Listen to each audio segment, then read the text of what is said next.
Hello everyone, it's Kari and welcome back to my channel.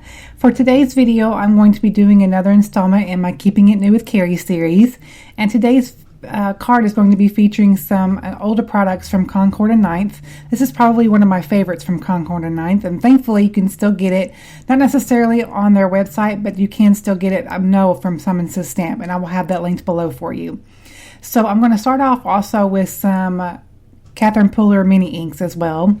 And I've got the colors listed for you there, and because they were kind of hard to see on camera. So we're going to be using those inks to ink up my panel, and I'm also going to use this makeup brush here to add just a little bit of soft color for the background.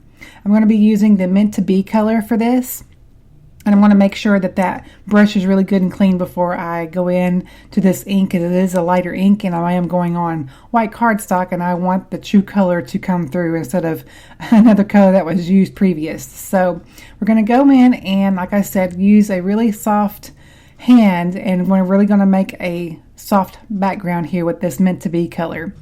And this is really the only time that I use these types of brushes, is whenever I want softer applications of ink. And otherwise I would just normally use my regular ink blending tools.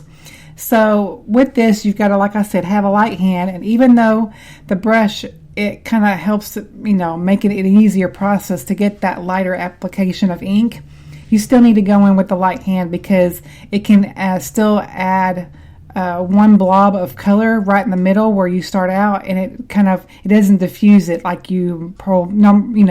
it doesn't diffuse it like you normally would want it to do. So that's why I go in with the light hand, and I'm kind of going in a full circular motion, and that also helps to diffuse the color. So I'm going to go ahead and continue up to build this background for as much color as I want, even though it is going to be a lighter application. But you can see I've just got a really light wash of that Meant to Be color in the background, and that's really going to help kind of set the overall look of this card.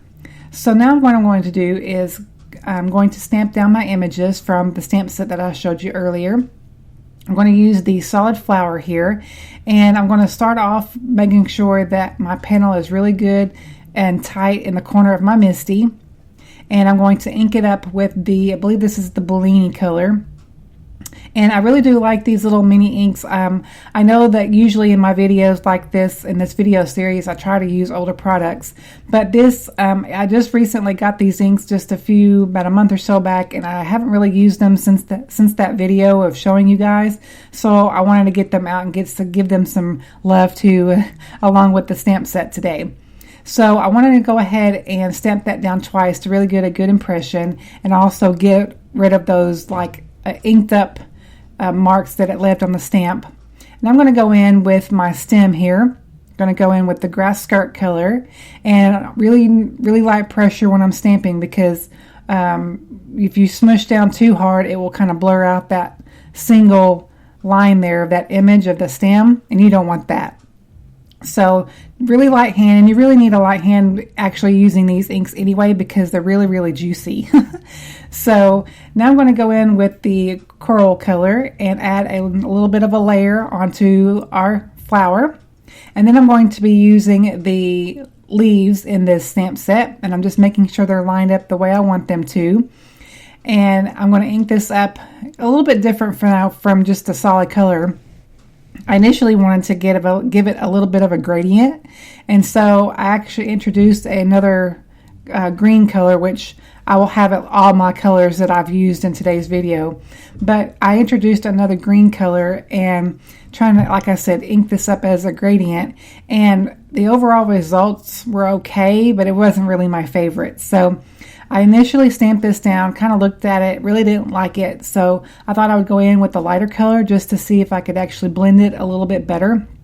And I did blend it a little bit better, but I still really wasn't in love with it.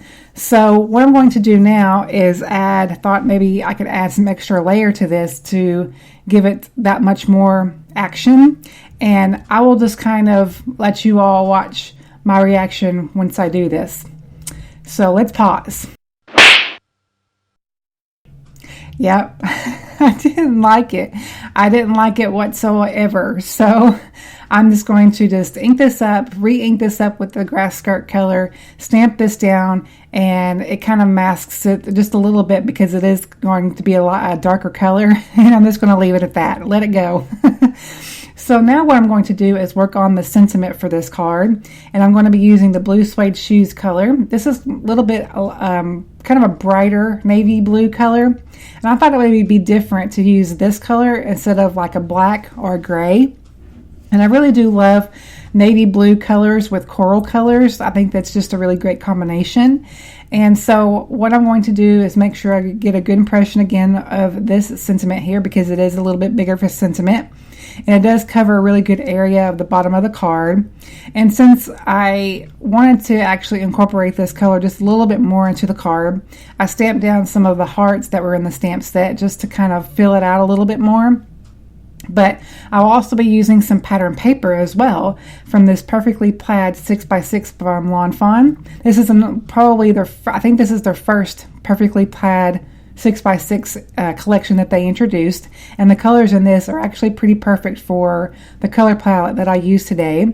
So I'm just going to add some tape runner onto my white card base here. This is a top folding A2 size card. I'm going to just add that to my card base and just take my scissors and just simply cut off the excess. This is sometimes easier to do than just to cut it down. You know exactly, where you're going to go with how big you need the card or the paper. And so for something different, I'm going to add my stamped panel all the way into the right bottom left-hand corner, right-hand corner, and just to give it a little bit of a border on the rest of the edge there on the top left, and it's kind of give it a little bit something different. To finish off the card, I'm going to add a little bit of shimmer with my, Wink Stella shimmer pen. And whenever you do this, you need to be a little bit careful, especially with these Catherine Puller inks, because they work well with water, and so they are water activated. And it's kind of like working with your zigs or anything else. You need to be careful because the color will spread a little bit. So that's why you kind of see me taking my pen and kind of going off to the side there, because it's kind of spreading the color out a little bit. So I needed to be very, very careful. And off camera, I didn't show, obviously, the making of this card, but I did go ahead and make another version of this card just using those same colors, and I ink blended those colors together, and this is the version that it came out. So I hope you guys enjoyed. Thank you so much for watching, and I will catch you on the next video very soon.